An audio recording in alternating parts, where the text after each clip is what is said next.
Good evening, everyone, and thank you for joining us for our 50th Town Hall Tuesday. We launched Town Hall Tuesday over a year ago at the beginning of COVID on a weekly consecutive basis, and then moved to every other week. And tonight, I'm pleased that tonight is our 50th Town Hall Tuesday, and we have a very special program lined up. I'm Assemblymember Rebecca C. Wright, proud to serve the Upper East Side, Yorkville, and Roosevelt Island, hosting tonight from my East 79th Street office. And right after the Town Hall, I'll be driving to Albany, where we have a Judiciary Committee meeting scheduled bright and early in the morning. The COVID-19 pandemic has had an unprecedented impact on small businesses across our city and state. Over 1 year ago, since the onset of COVID-19, New York's small businesses are suffering, even as the economy reopens gradually and employment growth resumes. Across the state, 78% of small businesses with less than 500 employees surveyed reported an overall negative impact in their business in the first week, according to the U.S. Census Bureau in March. As a member of the Assembly Ways and Means Committee, we worked to negotiate a $212 billion budget to address the impact on small businesses. But as the economic crisis continues, in order to help our communities recover and restart, we made historic investments in healthcare, housing, education, higher education, and local governments, including funding for critical transportation projects. We issued $1 billion for struggling small businesses as part of this year's state budget as a part of the Small Business Recovery Grant Program. Also passed in the state budget was the Restaurant Resiliency Program to provide $25 million that chooses to provide meals and food to people in distressed or underrepresented communities.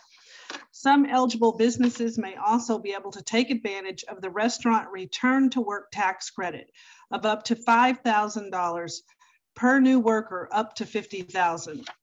Tonight, we will hear from a wonderful panel of guest speakers who are working to aid the recovery of our small businesses in New York City. Pravina Raghavan, Executive Vice President, Division of Small Business and Technology Development for the Empire State Development Corporation. Denisha Gross, Deputy Commissioner of the Division of Economic and Financial Opportunity, and Alita Camp, Co-Chair of the Small Business Committee and former Chair of Community Board 8. Valerie Mason, Co-Chair of the Small Business Committee of Manhattan Community Board 8 and an attorney. So this evening, we're going to lead off with our first speaker, Pravina Raghavan is Executive Vice President, Division of Small Business and Technology. She has over 20 years experience in providing strategic advisory services to businesses in the startup, growth, expansion, and maturity phases of development. Prior to joining ESD, she was the Senior Advisor to the Deputy Secretary of the U.S. Department of Commerce, the Deputy Associate Administrator of Investment and Innovation at the U.S. Small Business Administration, SBA, and the District Director for SBA's New York District Office. Welcome and thank you for joining us this evening. Thank you very much, Assemblywoman. I want to thank you and your colleagues. You highlighted the $800 million Small Business Grant Program. We at ESD will be, we are administering that. So I want to thank you guys for your hard work with us on that. I'm going to switch over to some slides real quick so that your audience can see the entire what we are doing on that program. But just so you all know, it is the $800 million program. It is to provide grants to small businesses, and we define small businesses with 100 or less employees. And it is to provide working capital grants. So these are reimbursement costs for 2020 expenses. So the way it is calculated, the grant amounts are between $5,000 and $50,000. If your business had annual gross receipts between $25,000 and $499,000, you would get $5,000 per business. For businesses between 50 to less than 100,000, it was $10,000 per business. And then 100,000 to 500,000, this is your annual gross receipts. It's 10% of your gross receipt amount up to 50,000. We launched this on June 10th. Applications are still open. And just to make sure, to be clear, This is open for both small businesses and micro businesses, and micro businesses are defined as 10 or less employees. Also for independent arts and cultural organizations, those businesses that help a lot of the museums and theatrical companies that have been closed due to COVID. It is for those who like cater, who do sound stage, carpentry. They're also included in this.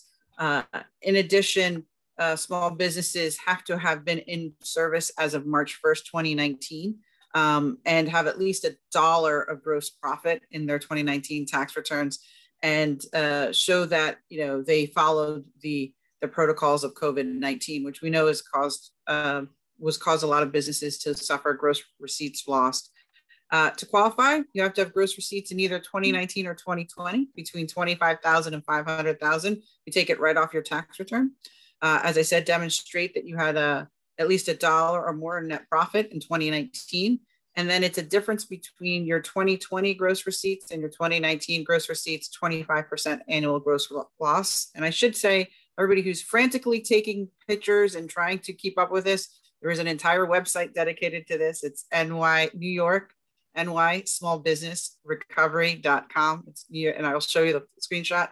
All this information is there too, and as well as resource partners for you to contact and a call center. So don't panic if you didn't get it all in one sweep. We do have those resources available. As I said, the really importance about this program is ensuring that these small businesses get the resources. And so what we have been doing is making sure that there are definitely a lot of resources available. So I'm going to click over. This is the website I was talking about, NewYorkSmallBusinessRecovery.com. Everything I just said, you'll see is scrolled on here. There's an overview. Applications are open now. We are accepting applications. There is no close date yet. We want to keep it open. It's not a first come, first serve. We really are looking to help small businesses. So we prioritize what type of loss, if you have a greater loss than 25%, some of you suffered 90%. We're looking at those to go first. We're giving you time. That's one of the things.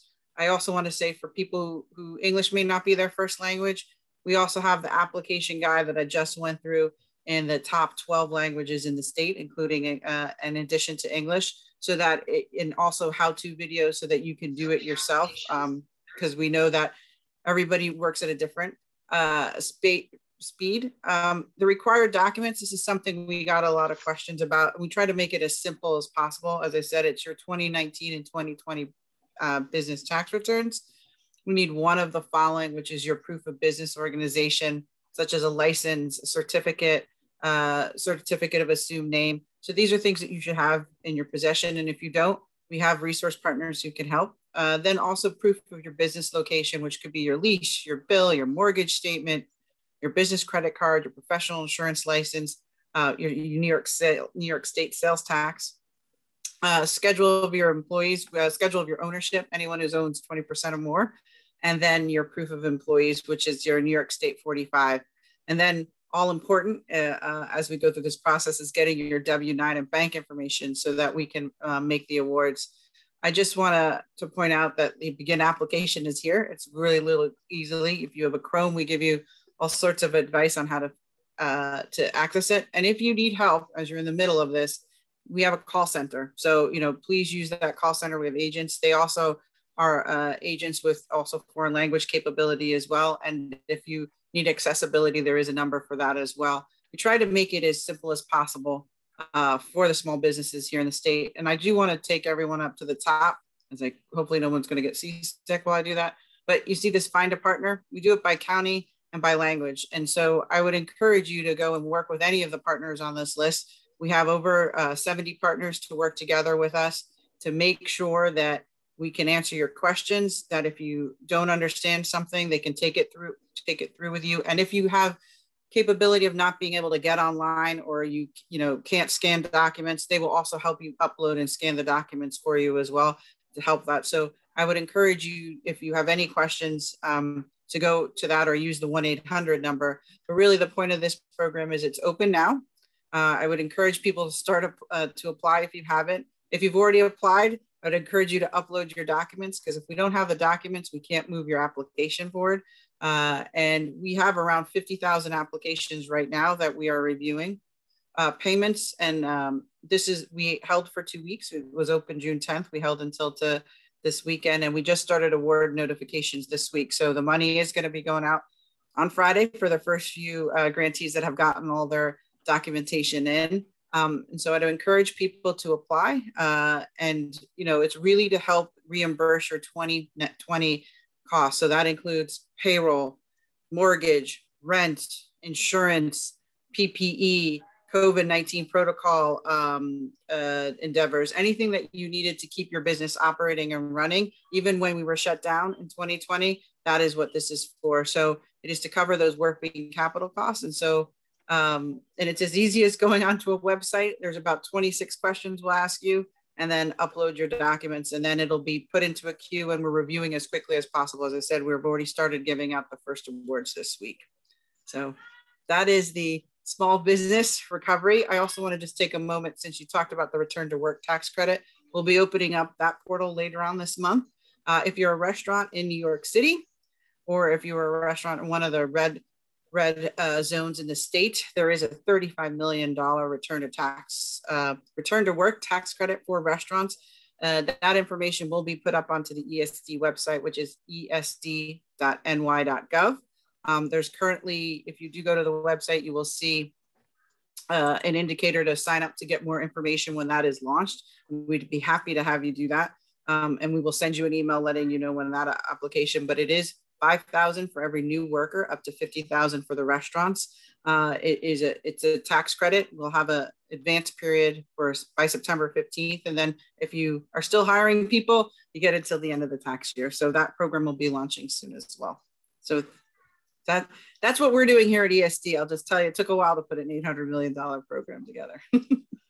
Well, you're doing a fabulous job, and thank you very, very much. I just have a couple of quick questions. If you could just, number one, repeat your website again and your 800 number for our viewers. Sure, definitely. It's nysmallbusinessrecovery.com. And wouldn't think I could know the 1-800 number. It's 1-877-721-0097. Once again, that's 1-877-721-0097. It's open 8 a.m. to 8 p.m. Eastern time, Monday through Friday. And if all that, and you still didn't get it, if you just go esd.ny.gov, all that information is also on the ESD website as well. And about what is the time frame for once a person has uploaded all their documents and completed the application, how quickly could they expect an answer? I know you said you have 50,000 applications now, but what is the turnaround time? So we did not notify applicants for the first 2 weeks, so people were waiting. So June 28th was the first day people got notified from the first batch. And the rationale for that is we didn't want first come, first serve. Within about a week to 10 days, you should hear if you're within the box. I will say if you don't complete your applications, or if you're having problems, we also have we will be making outbound calls to help people to just ensure that they understood what needs to happen. But within about a week of you putting in your application starting now, you should probably hear back. If there's a problem, or if it's going well, you'll get the notification via email or SMS text. Well, it's great that you have the instructions in many languages and also broken down by counties from around the state. Thank you very much. And if anyone has trouble filling out the application, we encourage them to call our office and we'll walk them through the process. Thank you very much for joining us this evening. Thank you. We appreciate your sharing your expertise and experience with us tonight. Thank you. Moving on to our next speaker, Dennis Shaw-Gross is the Deputy Commissioner of the Division of Economic and Financial Opportunity at the New York City Department of Small Business Services. She certifies minority and women-owned and emerging local businesses, and also offers programs to help these firms grow through government contracting. In addition, she oversees the city's Department of Labor Services, which monitors vendor compliance with equal employment opportunity, labor standards, and other regulatory mandates.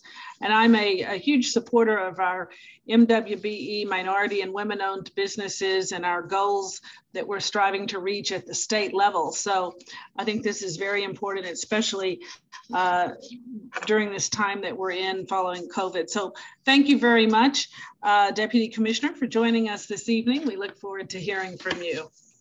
Thank you so much, Assembly Member. Can you hear me fine? Yes. Great. Joel is going to be helping me with slides today, so thank you for that support, Joel. And thank you for inviting SBS and me to participate in this event. We're very happy to be here today. My name is Dinah Shell Gross, and I'm the Deputy Commissioner of the Division of Economic and Financial Opportunity at the New York City Department of Small Business Services. But I'm going to try to speak tonight about a broader set of the agency services than the MWBE program alone, because of the scope of tonight's event and the questions that came in. And if there are things that come up tonight that I don't have all the details on, Joel will help me capture those questions and we'll absolutely follow up. So SBS is part of the city's economic development toolkit. We help unlock economic potential and create economic security by connecting New Yorkers to jobs, creating stronger businesses, and building thriving neighborhoods across the 5 boroughs. So that means we run the city's public workforce system. We place about 25,000 New Yorkers in living wage jobs every year. We also help to manage all of the business improvement districts in the city of New York, of which there's more than 80, and we provide capacity building support and grants to community development organizations that support the health of the city's commercial districts and commercial strips, so the merchant associations, the community development groups. And we also offer a host of small business services, from helping New Yorkers launch the small businesses that express their passions and their dreams, to grow those businesses to their maximum potential, sometimes through government contracting in the case of our MWBE program, also to prepare for emergencies and recover from emergencies. And a big part of our work are financing assistance services. And we deliver these small business services with our own staff, which has of course been scattered during the pandemic, and through a network of vendors that run our 8 business solution centers across the 5 boroughs. Next slide, please, Joel.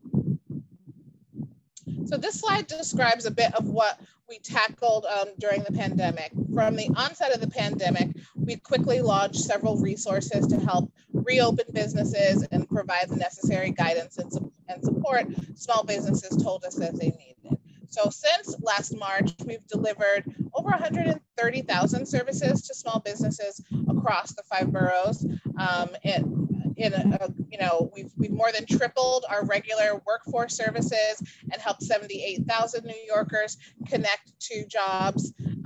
We launched a small business hotline so that New Yorkers running businesses at a time of a lot of transition, a lot of economic pressure, pressure from their landlords, could talk to a human being live, get current information in a regulatory framework that was changing rapidly. And that hotline is 888-SBS for NYC. It continues to operate today. I think we fielded nearly 65,000 phone calls from local small business owners. And year round, we're providing free business services to help businesses start, operate, and grow. And those include pro bono legal services, business education, and help navigating government regulations. Next slide, please, Joel. This slide is a bit about the business solution centers I mentioned before. These are our remote service locations located around the 5 boroughs. It's really a benefit of the pandemic that we were forced to figure out ourselves how to successfully deliver impactful business services remotely. And I think it has been a boon to small business owners who are, very stretched, very busy, focused on the day-to-day work of running their own operations and surviving the pandemic. We're not expecting you to come to a brick and mortar location to access financing assistance. We've made these resources available online and through webinars, through virtual consultations.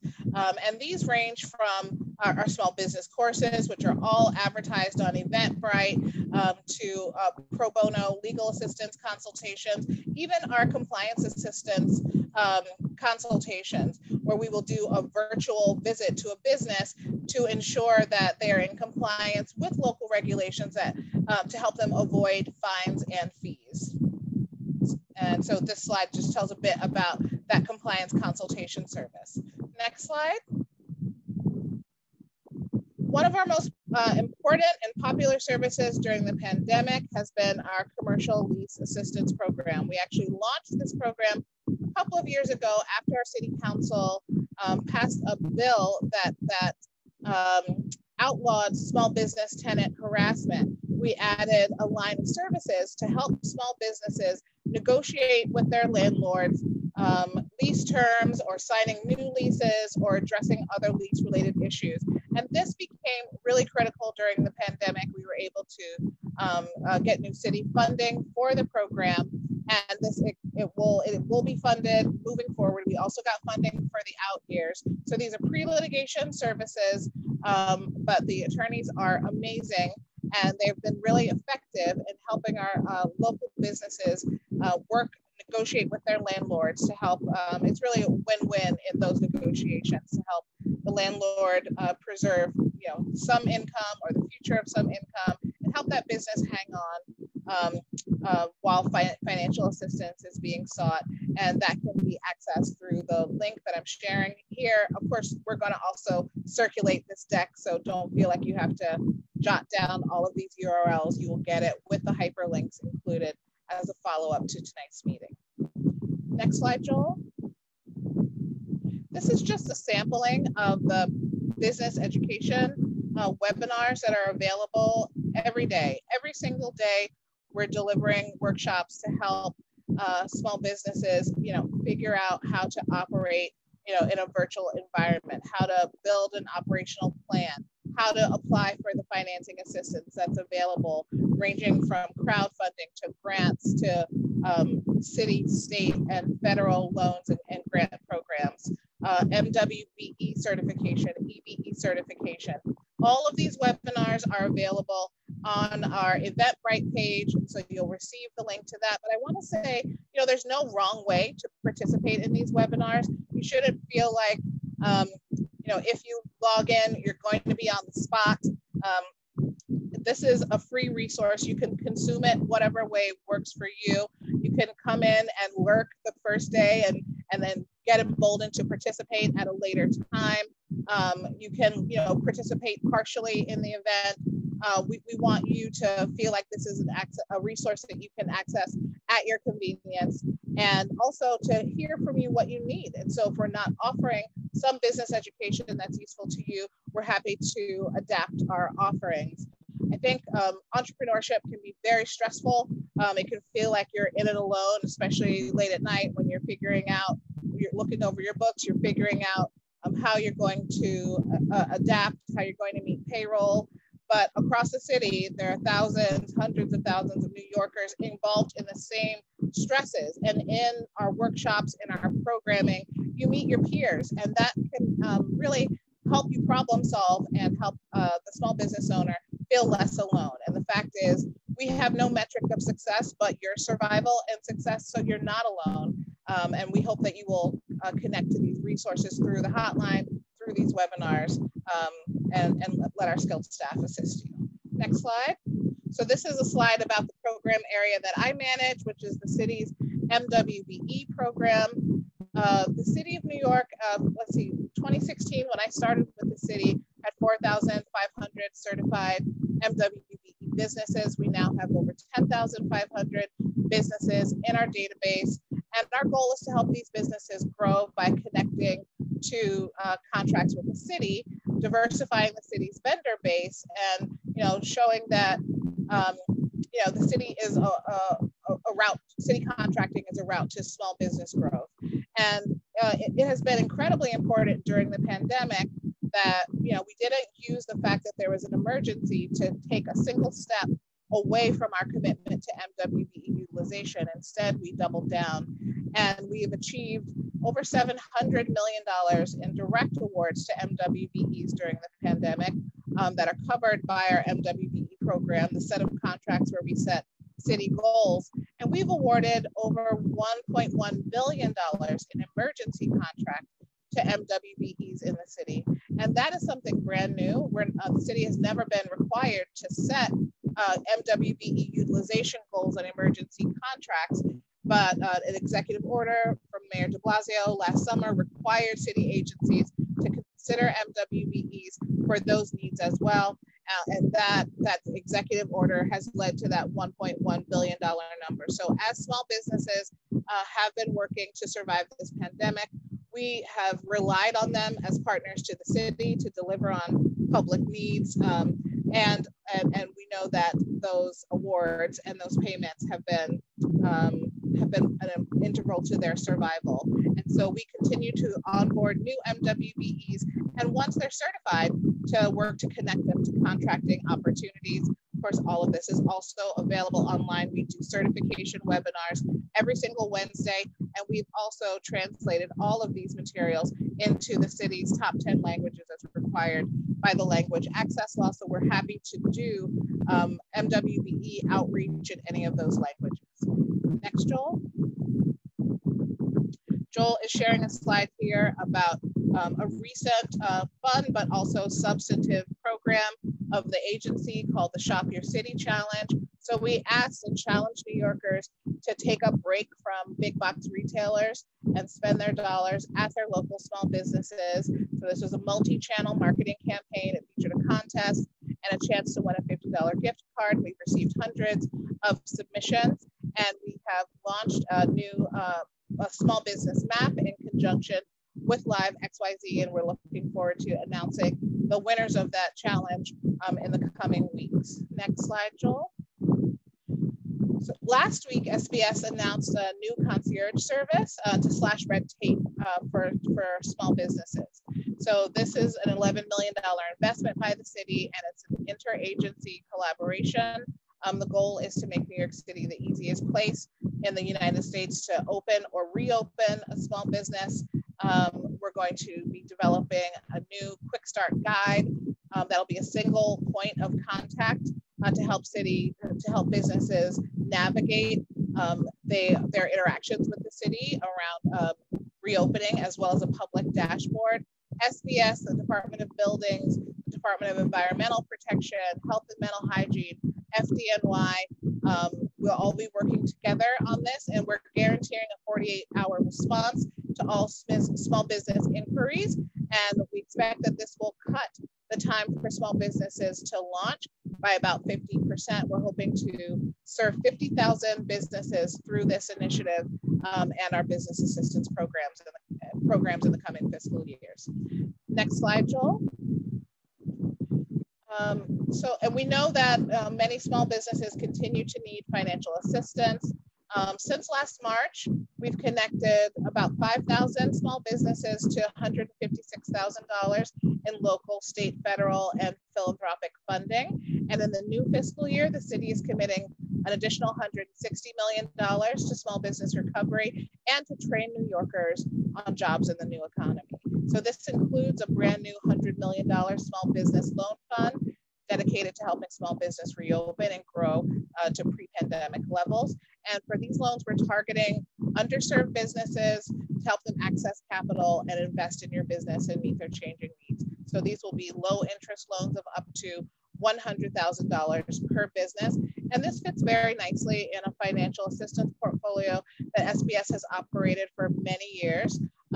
We want to help small businesses figure out where they fit in the lending ecosystem. And we have a range of types of financing providers that we work with, from crowdfunding providers to our to grants, our CDFIs, major financial institutions. Again, so let us help you figure out where you fit in this lending ecosystem and how to access capital that is affordable and can support your goals and growth, and not leave you underwater or negatively impact your credit.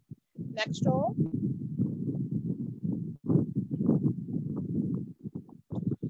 So I believe this slide is about the recent changes in the state's COVID-19 restrictions and the New York Forward industry guidance being lifted across commercial settings.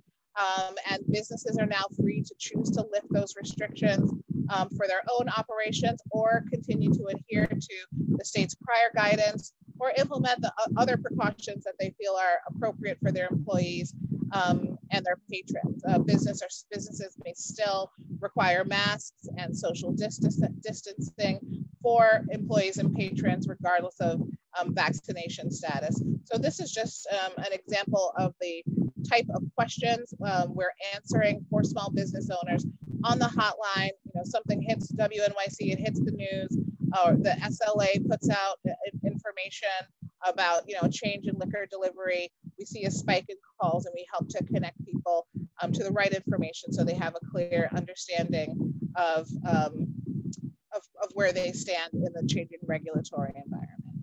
And next slide, Joel. So post-COVID, we want to keep working together to build a stronger and more resilient business community together. And we're continuing to work with New York small business owners to give the help that they need to navigate to a brighter future. One great URL to recall is nyc.gov/COVID-19biz. There you can sign up for our mailing list.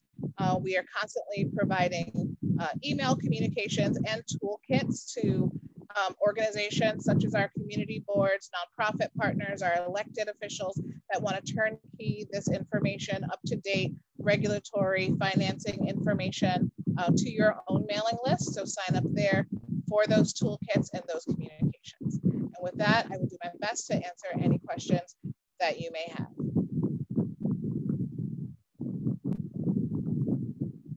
Thank you very, very much for that very thorough presentation. And again, for all that you do for women and minority-owned businesses who have suffered so much, as well as all of our small businesses during this pandemic. Just last month, the city launched the Shop Your City Challenge to encourage New Yorkers to shop in our local small businesses. What other initiatives is the city planning in the future to help small businesses survive? So I mentioned the two new financing assistance programs within the deck that are about to launch. Just before the Shop Your City Challenge, we had launched a program through our BNYC initiative that's focused on Black entrepreneurs to support Black-owned businesses. And we actually had a whole marketing campaign that was supported by MasterCard to support to highlight Black women-owned businesses across New York City. They're also providing the BNYC Startup Intensive, which is an instructional course to provide entrepreneurs with the resources and support they need to launch and grow businesses. And when SBS delivers targeted programming like BNYC or our We NYC program, we're doing it based on research, often, you know, thousands of surveys to small business owners with those identities, and we're developing the programming to respond to what we learned from that research. But the programming is open to everyone, and so you should never feel, because the program is targeted in its marketing, that anyone can't take advantage of it. So I want to make that clear and invite everyone to benefit from these resources, which again are all available on our website. We're also launching a partnership with Cha Sha Ma. I know the least about this one in my bullets, but the goal here is to help entrepreneurs access free commercial space for 1 to 3 months. So this is for, you know, entrepreneurs just beginning in the city. Are there any city initiatives specifically targeted toward relief for women and minority-owned businesses? And again, I encourage people to reach out. You have posted in the chat and on the screen your website and your phone number, and of course our office number 212-288-4607. We're here to help fill out applications and any kind of assistance with relief programs, but specifically for our women and minority-owned businesses. Yeah, so during the pandemic, we launched 3 new mentorship programs at SBS, and this is because, you know, we do our best to reach reach out to our impacted community to be informed by our small business assistance groups, by the small businesses themselves. But I think you also have to know when to get out of the way and let business owners talk to one another. Folks who have been there, done that, have successfully pivoted and have a story to share of survival or growth or change. And so we've got 3 new mentoring programs, one targeting Black-owned businesses, one targeting women entrepreneurs, storefront owners, and another targeting our MWBEs. And they've been incredibly impactful during the pandemic. They all include, content, presentation or a panel discussion from experts on a core topic, and then time to break out with small group discussion sessions led by businesses who have had that experience. So we're so grateful that at a time of stress, our business owners have also been so interested in supporting one another and sharing that knowledge. So I would encourage folks to visit our website, nyc.gov/SBS, and access any of those mentorship sessions. And they also appear on our Eventbrite page. And of course, I could talk about MWBE all day. Good. Well, I like to hear that. Because again, I'm always very upset when I see something out of compliance. I represent Roosevelt Island, as I mentioned earlier, and when a big high-rise went up on Roosevelt Island, they were out of compliance with their MWBE goals. And so, but I read recently, it was quoted, New York City has recouped less than half of its jobs since the outbreak, and our unemployment rate is still double that of the national average. How has this affected small businesses? I think, we're hearing in New York City and nationally.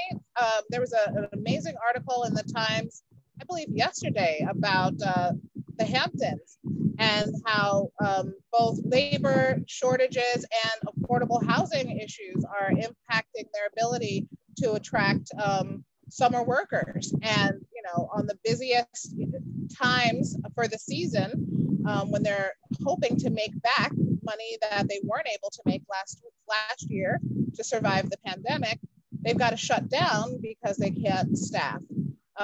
So this is a place where if small businesses haven't yet attempted to take advantage of the public workforce system, it's a great opportunity to engage, to see what SBS can add.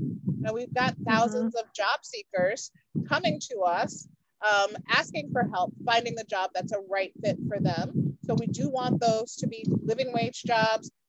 We want those to be jobs where there's a pathway to growth, but we are also supporting those small businesses and figuring out how to enhance their offering. So if you are offering a training program that makes your workers more marketable and can increase their earnings in the future, that may make you more appealing as you're seeking new employees. So I really encourage our small businesses to engage with our workforce team. They're standing by to offer that assistance.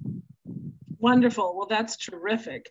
Thank you very, very much. I appreciate your expertise in joining us this evening, Deputy Commissioner. And it looks like we're out of time. And so we're going to move on to our next 2 speakers. Thank you again. Valerie Mason and Alita Camp. Valerie Mason is the president and one of the founders of the East 72nd Street Neighborhood Association. She is currently serving as the 2nd vice chair of Community Board 8, as well as the co-chair of CB8's Small Business Committee.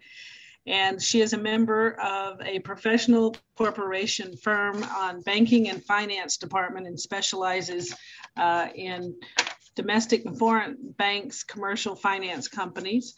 And we appreciate you joining us this evening. Valerie, we're looking forward to hearing from you. Alita Camp, the former chair of Community Board 8 from 2018 to 2020, is also joining us. And among her other CB8 responsibilities, she's currently co-chair of the Small Business Committee with Valerie Mason. She's a full-time arbitrator and an IMI certified mediator. She specializes in alternative dispute resolution in the entertainment field. prior to her work there. She produced 7 feature films, including prize-winning pictures, and was honored to receive the Women of Distinction Award and to be named in the Entertainment Industry Power Mediator by the Hollywood Reporter and Outstanding Volunteer by Volunteer Lawyers for the Arts. Alita, thank you for joining us this evening. And would you like to both say a few words? Valerie, you want to lead off? Sure. First, thank you very much for having us tonight. This is a really great opportunity for, I'll speak on Alita and me, to be a part of this great discussion in helping small businesses and restaurants in New York get back on their feet. Alita and I have spent a lot of time working with and just visiting with small businesses on the Upper East Side and restaurants and listening to their concerns. And we are very excited to talk a little bit more about that, and really excited to hear about all these programs that are being offered at both the city and state levels to assist our small businesses in getting back on their feet, because it's the small business that really makes our communities so special here in New York and makes life worth living on the Upper East Side. Yes. Thank you, Valerie. And Alita. Thank you. It is a great pleasure and honor to be here. So thank you for having us. The COVID pandemic, unfortunately, exacerbated a lot of the issues that small businesses were facing, not only in our community, but around the city. And so their suffering and losses have been, unfortunately, again, just increased through the loss of customers. A lot of people on the Upper East Side left the city during the pandemic, so businesses were unable to rely on those customers for revenue, as well as rents did not necessarily, from what I understand, decrease in proportion to the loss of revenue that small businesses suffered. And we've continued to see the issues that have faced small businesses from before: the loss of parking, which has been exacerbated by the open restaurant program. And it's terrific to help the restaurants, and that certainly has been an urgent need during the pandemic. But a side effect of that, and I guess an unintended side effect, is that the loss of parking has made it more difficult for small businesses, which was a complaint that we heard prior to the pandemic, because sometimes customers drive, they pop in, they pick something up, and they leave. The popping in and picking something up is more limited when there's no parking. And of course, we have yet to see the impact of congestion pricing on small businesses. And all of these things are, I think, ancillary impact of what's intended to be something very positive. I think Valerie and I spoke last night, and Valerie has a lot of thought that's gone into an analysis of the open restaurant program. So if I could kick it back to you, Valerie. Well, we're very excited about it, and we want this to succeed. We're also interested in balancing the open restaurant program with the residents, and this isn't only an Upper East Side issue, but balancing the balance of life in the city with the open restaurant program. So first, I just wanted to just take a step back and thank really all of the employees who came into their jobs during COVID when we were at our worst in March and April of last year. I know a lot of people fled New York City, but for those of us who stayed, it was because of these people who worked in the small businesses along First, Second, and Third Avenue that we were really able to maintain our lifestyle in the city. All the grocery workers, delivery people who came every day and at great personal risk. And so I think, we should really give them a shout out, because they certainly have not been forgotten by me or anybody at East 72nd Street or the community board, and you, of course, Rebecca, and everyone at large. So I don't want them to get lost, because without them, living in the city would have been a complete nightmare. So, that I just wanted to say that I'm so grateful to all of them, and we still should thank them every day, because absolutely, yes, they really did put their lives at risk. And even people who fled the city were coming back into Manhattan to do their grocery shopping, because we never ran out of toilet paper here. So I just want to say that for the record.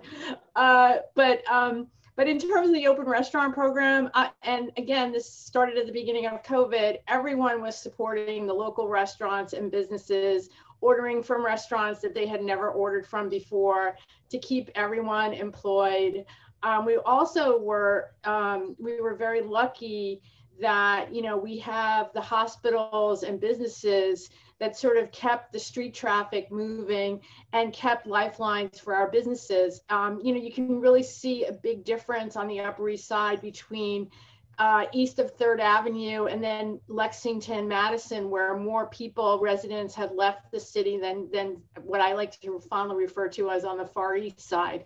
And, you know, the restaurants were able to stay. We noticed that some of the big chains closed up very quickly, but everyone else, you know, look, business suffered, there's no doubt about it, but everybody was able to really to continue their businesses at obviously much smaller levels. And then the open restaurant program with the ability to expand into the street and on the sidewalk. I mean, the restaurants have been super, super creative with their spaces. I think one of the things that we're seeing though, and I think the deputy commissioner, you know, started to address this, is there aren't enough workers now to service both the outdoor portions of the restaurants and the indoor portions of the restaurants. I've heard, you know, I've spoken to a bunch of restaurant owners, and they are betwixt and between. They don't want to hire people to do this to do the outside and then have to fire them later. So they're really now in a little bit of, you know, a quandary as to do they hire more people? So it's nice to know that there's going to be these grants out there, tax credits to hire new employees. And I know that Alita and I will be passing that information around very quickly. And also, again, you know, what's going to happen? I know they talk about the open restaurant program being permanent, but permanent, it seems to be a little bit temporary, if you will. It's being extended while people are looking at regulations. And we want to do everything we can to put our small businesses back on a great footing, but we also need to be cognizant of all the people who moved into their buildings with the expectation of quiet enjoyment of their apartment. So that's going to be something we have to straddle. I also think that what we've also seen on the Upper East Side, and this was noted in the Wall Street Journal, 2nd Avenue is really thriving in terms of, you know, the fewest amount of empty open storefronts. And this has been true through the pandemic. And you know, we think, at least anecdotally, that it has to do with the fact that there are a lot of mom and pop landlords, which has given the smaller businesses the ability to negotiate with their landlords. I mean, they're in this together. A lot of them are long-term tenants. And it was nice to hear from a lot of restaurants and small businesses along the way that they were working together. One of the things, it's hard to say the small retail. I mean, again, Alita and I were speaking last night, and I don't mean to monopolize the conversation here, but a lot of the smaller shops, some of them closed up right away when COVID happened, that had been around for 30, sometimes 40 years. Sometimes you want to think, okay, those people were just say, okay, maybe I'm on the edge of retirement and this is what's just going to push me over the edge. But we've seen also, on a positive note, and this has been noted in some of the local newspapers, 8 new restaurants opening up here in the last 6 or 7 weeks, and also smaller businesses moving around the Upper East Side. You don't see too many, you know, closed for business, but you do see, you know, moved to another location. So the businesses are staying in the neighborhood. They're just using this as an opportunity to maybe upgrade their space or work with their rents. So I want to remain really optimistic. I think the government support of the small businesses and the restaurants is really helpful.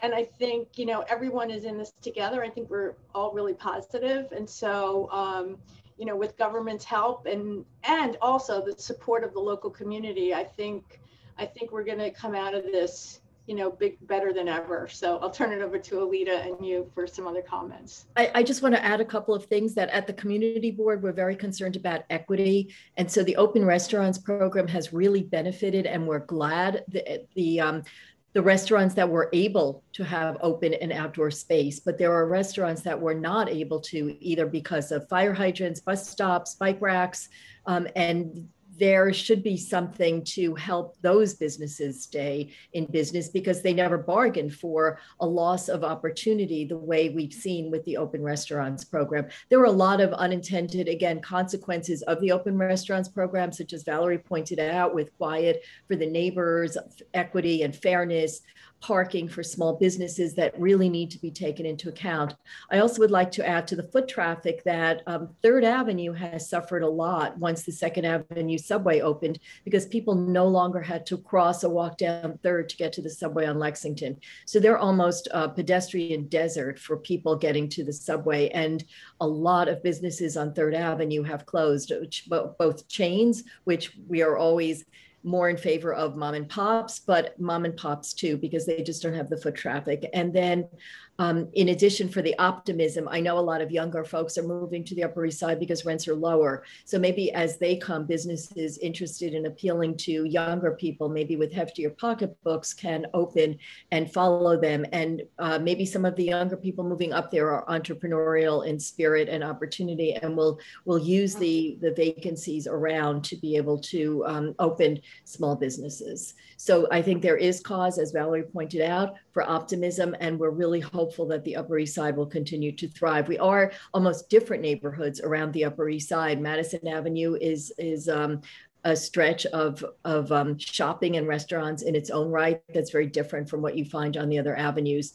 But we hope that each one in its own habitat will continue to thrive and provide interest, not only for residents of the Upper East Side, but people in other New York City communities, as well as tourists who come to visit our many museums and other cultural offerings and the fantastic restaurants that we have up here. We're just really, I guess, rah-rah people for the Upper East Side and the small businesses, and just hope that they hear all of this, they apply for the grants, and they're able to thrive. Thank you, Rebecca.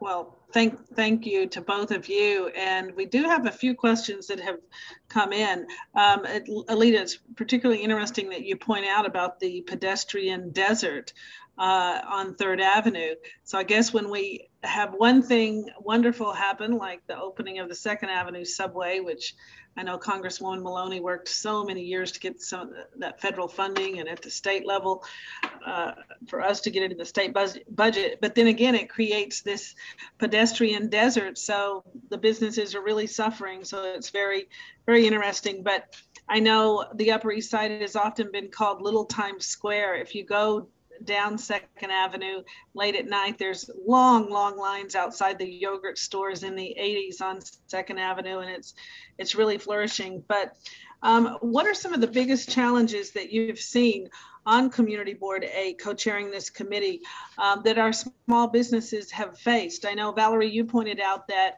many of them have relocated and put a sign on the door, you know, we're now at this location. I know a friend of mine gets her hair cut and one day showed up and saw a sign that said, we've relocated 5 blocks away. And so she was able to find her new place in the new location. But what are some of the biggest challenges that you've seen with the businesses during the pandemic? Yeah, I think it's really loss of their customer base. I mean, one of the things that we've seen go away is, you know, sometimes shoe repair stores, you know, things that are related to people going to business to their offices every day. Those are some of the stores that we've seen that have suffered a lot. We've seen, you know, small clothing stores that cater to, you know, a very niche clientele in some ways, and those people have left the city.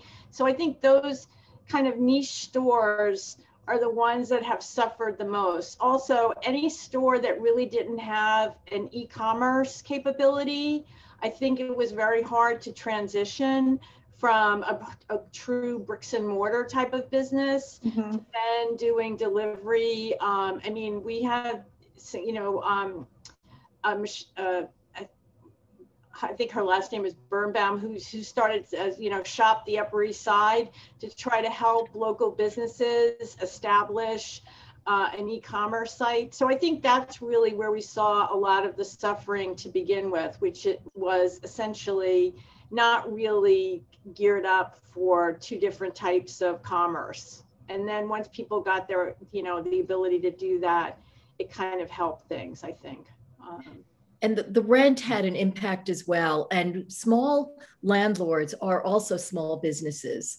So they suffered when their own small business tenants were unable to pay rent. But the larger landlords, I'm not sure that they really lowered their rent in response to the inability of stores to pay their rent. The other thing is development has not really, some of it has stopped, but not all of it has stopped. And they're tearing down the walk-ups that have space for small businesses, but they're not providing space at the same kind of rent and the same size for small businesses. And that's also hurt small businesses and the community at large. And something that's been in the news and that we've been debating in the legislature is whether to allow restaurants to continue to deliver alcohol. So I'd like to ask both of your opinions on that issue. I know the liquor stores are against it that I've heard from in the district, but the restaurants are for it. So what is your opinion on that? I know that there's a lobbies on both behalves, and it's or on behalf of both. It's hard to really be able to choose one over the other. The to-go cocktails have made an enormous difference for restaurants because they make the bulk of their earnings from the sale of liquor. Yeah. So obviously without their ability to deliver a margarita or a G&T, they would not have been able to make the kind of money that they did make. But now maybe, I don't know how liquor stores are standing, maybe another few months over the course of the summer, and then business as usual again, because we don't want one type of business, and liquor stores generally are small businesses, to suffer while other businesses are getting a benefit. So there is a balance, and the state legislature, I would suggest, needs to look at the interest of the consumer, the public, as well as the liquor stores. I know that Costco in New Jersey sells liquor, but not in New York State. So there are a lot of different reasons for the sale of liquor, and they need to just be carefully weighed without regard to the strength of a particular interest group necessarily. I agree with everything that Alida is saying. I think one area which would help small business and restaurants greatly is much more regulation of Grubhub and Seamless, because at a time when these restaurants and businesses are trying to get back on their feet, these fees that are being charged are really hitting the small business owner exactly where they don't need to be hit. And so again, they're trying to do everything they can to stay in business. Obviously, sales of liquor always create a high margin for the restaurant. Even when you go into a sit-down restaurant, that's why it's so expensive. That's how they keep, the food may be fantastic, but they're really making the money off of the liquor sales. So I can see why they don't want to stop. And that's the other thing. Once you allow something temporarily, it's always hard to put the genie back in the bottle. Right. So everybody, quite frankly, is going to be the issue with the open restaurants program. Now that people have expanded to the parking spots, to the outdoor sidewalk, how do you dismantle those structures? And it's going to be very interesting to see whether some of them go away because of they don't need the space anymore, or how that is all going to work out. But this is just one other aspect of that. But I really do think that there needs to be some regulation of Grubhub and Seamless for a variety. Yeah, I would absolutely agree. There were restaurants that were on the verge of going out of business, even though people were ordering, because the amount of the fees were so high. They ate so dramatically into any kind of profit from the restaurant that it just wasn't worth it. So whenever I order, I try and avoid those third-party services, understanding what's going on, and perhaps more publicity about that would be useful as well. But there needs to be something done about those third-party services.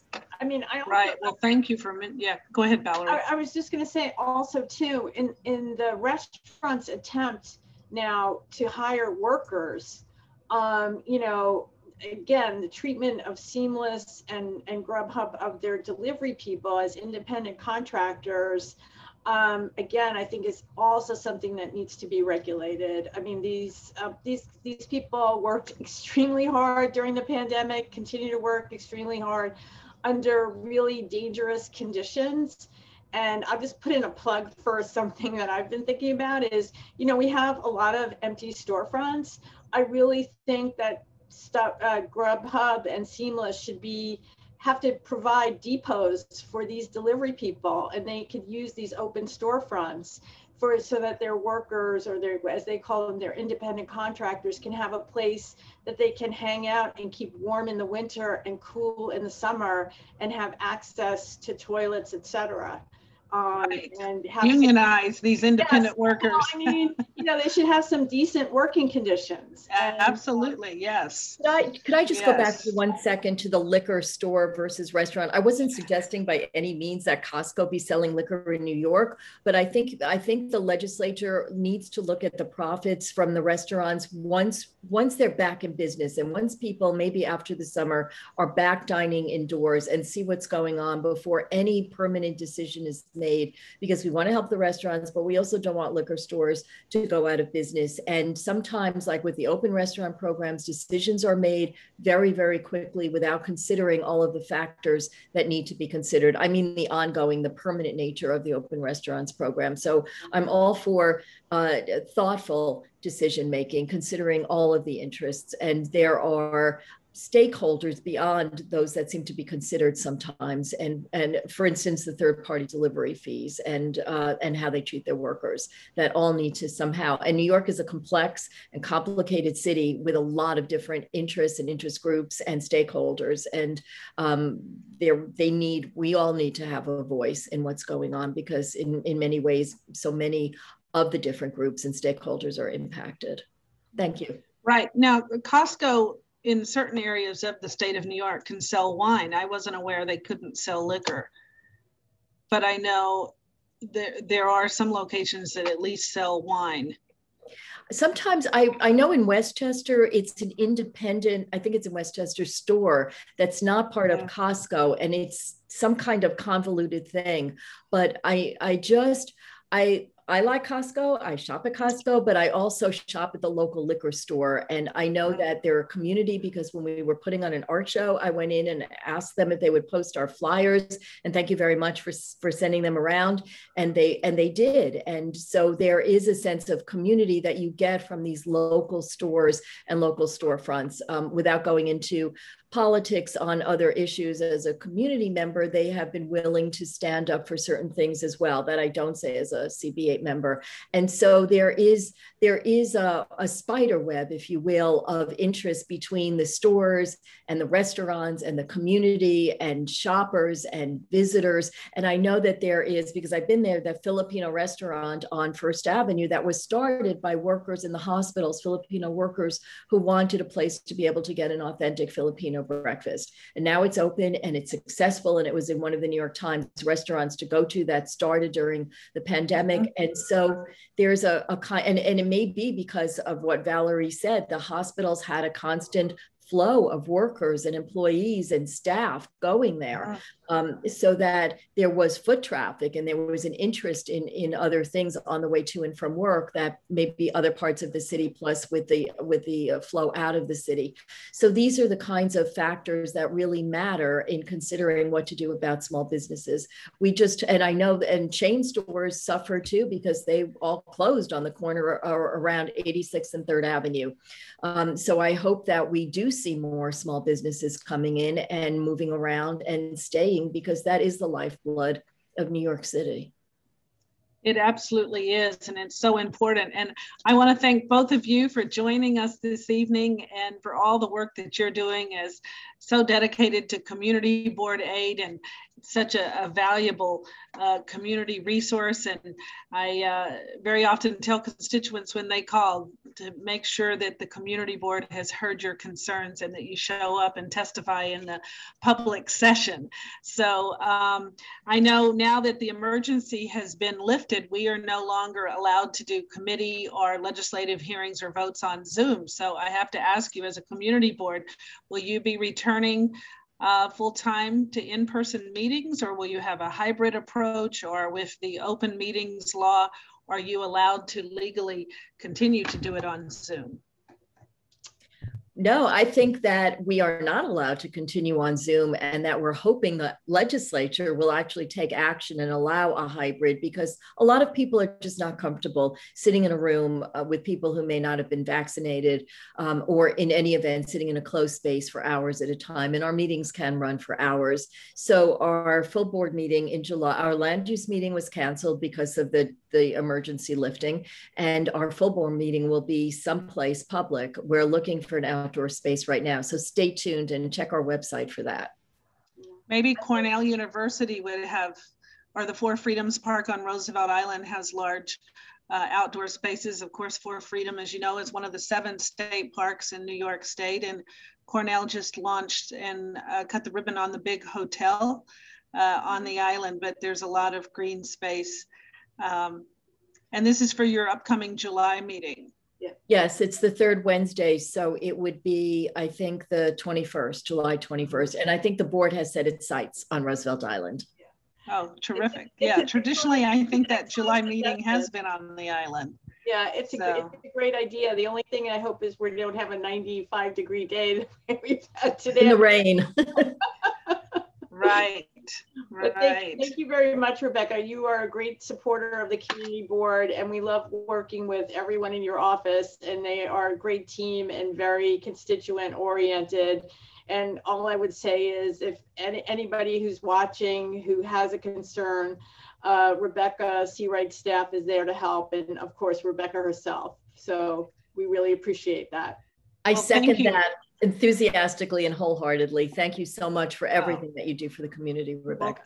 Thank you very, very much. And please stop in the office when you pass by.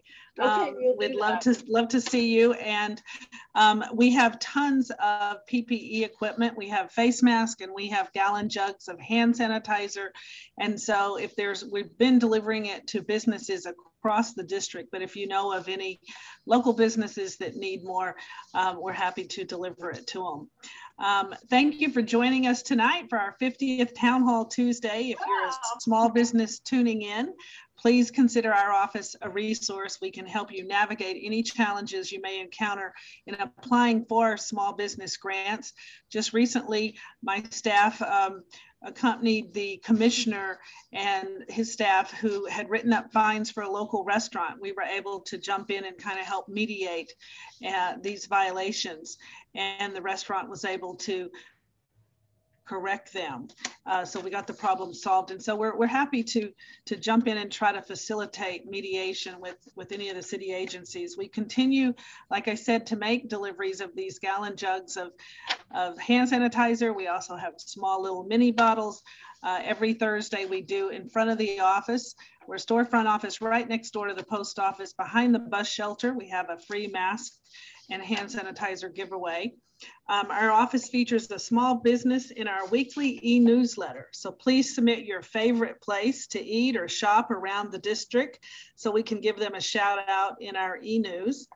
Over the next few days, take caution in this heat that we're in, this heat wave through Wednesday. Extreme heat presents serious health risk for all age groups, but our senior citizens are among the most vulnerable. If you're able, check in once or twice a day with the elderly, young children, and people with disabilities. There's some cooling centers in my district here on the Upper East Side at Robert Wagner Middle School, 220 East 76th Street, and on Roosevelt Island at the Good Shepherd Church at 541 Main Street. Please join us for our upcoming event. Again, on Thursday from 12 to 2, the hand sanitizer and mask giveaway. Our next free pro bono housing legal clinic is Tuesday, July 6th. It's at 2 p.m. by telephone. The rent relief application is now open. So if you need assistance, please call our office. Monday, July 26th is our no-cost screening mammogram For eligible women at the mobile scan van, it'll be located right in front of our office at 1485 York Avenue. It's by appointment. It does book up, but please call 646-415-7932 to schedule an appointment, or you can also call our office at 212-288-4607. So thank you for tuning in this evening. Thanks to all of our wonderful speakers, and we look forward to joining you again. Thanks, and have a good, safe night, everyone. Stay cool. Safe travels to Albany. Thank you. Have a good rest of the summer, and thank you. Happy 4th of July.